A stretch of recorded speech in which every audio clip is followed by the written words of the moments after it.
सांगली में प्रस्तावित शक्तिपीठ महामार्गों को लेकर किसानों का विरोध और तेज हो गया है। पूर्व सांसद राजू शेट्टी ने मुख्यमंत्री देवेंद्र फडणवीस को चेतावनी देते हुए कहा कि किसानों पर खाकी वर्दी के दम पर दबाव बनाया गया तो इसे बर्दाश्त नहीं किया जाएगा। उन्होंने पुलिस की कार्रवाई की तुलना जनरल डायर की मानसिकता से करते हुए कहा कि जरूरत पड़ी तो संघर्ष करेंगे, लेकिन शक्तिपीठ महामार्ग नहीं बनने देंगे। खानापुर तालुका में ड्रोन सर्वेक्षण के खिलाफ किसानों के विरोध के बीच राजू शेट्टी ने प्रशासन पर बिना अधिसूचना भारी पुलिस बंदोबस्त में सर्वे कराने का भी आरोप लगाया है। या भागातून शक्तिपीठ महामार्ग जातो आणि म्हणून 25 मे पर्यंत सगळ्या शेतकऱ्यांनी शक्तिपीठ महामार्गाला विरोध करणाऱ्या हरकती जिल्हाधिकाऱ्यांच्याकडे घेतलेल्या होत्या आणि 1 जूनला जिल्हाधिकाऱ्यांचं पत्र आलं की अजून अधिसूचनाच निघालेली नसल्यामुळं तुमचा अर्ज निकालात काढण्यात येत आहे, अशा अर्थाचं पत्र 1 जूनला आलेलं आहे।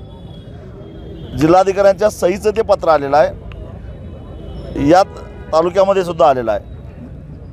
आणि असं असताना मग ज्या महामार्गाची अधिसूचनाच जर का काढलेली नाही, मग काल दिवसभर आणि काल रात्रीसुद्धा पहाटे 3 वाजता मोनार्क कंपनीच्या सर्वे करणाऱ्या अधिकाऱ्यांच्या बरोबर पोलीस, 3 DYSP, दंगल निवारण पथक आणि 3 प्रांत हे काय करत होते, या प्रश्नाचं उत्तर आम्हाला पाहिजे आणि ते विचारणार आहे मी।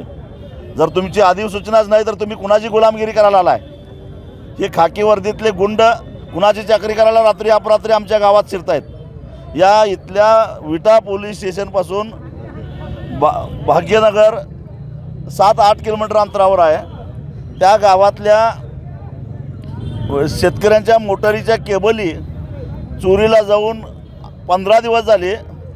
जवळजवळ 10-12 लाखाचा माल चोरीला गेलेला आहे।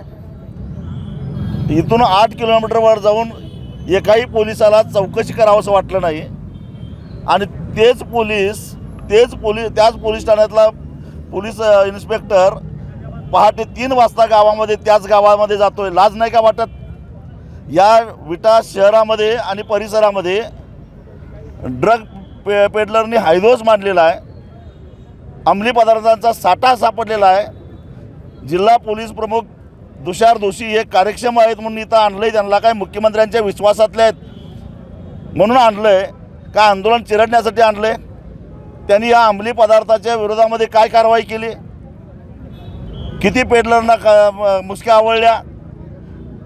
सातत्यानं 17-18 वर्षाची पोरं खून खराबा करतात अंमली पदार्थाच्या अंमलाखाली। लाज वाटत नाही का पोलिसांना? आणि एका खाजगी कंपनीच्या संरक्षणासाठी तुमचे पोलीस रात्री अपरात्री आमच्या आया भगिनींना दमदाटी करतात, बघून घेण्याची भाषा करतात, धक्काबुक्की करतात आणि तुरुंगात सडत पडाल अशी धमकी देतात।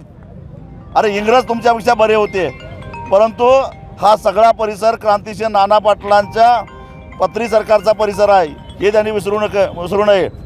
त्या काळामध्ये नाना पाटलांनी इंग्रजांच्या पायामध्ये पत्र्या ठोकल्या।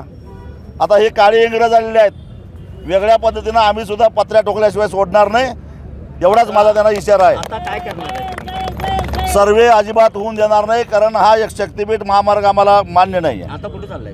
आता आम्ही इथल्या प्रांत अधिकाऱ्यांनी बैठक बोलावलेली आहे, त्यांना आम्ही जाब विचारायला निघालेलो आहोत। जर तुम्ही जिल्हाधिकाऱ्यापेक्षा मोठे झाला का? जिल्हाधिकारी जर म्हणत असतील की अधिसूचनाच निघालेली नाही तर तुम्ही सर्वेसाठी बैठक कुठल्या अधिकारात बोलवताय? हा जाब विचारायला आम्ही निघालेलो आहोत। थँक्यू।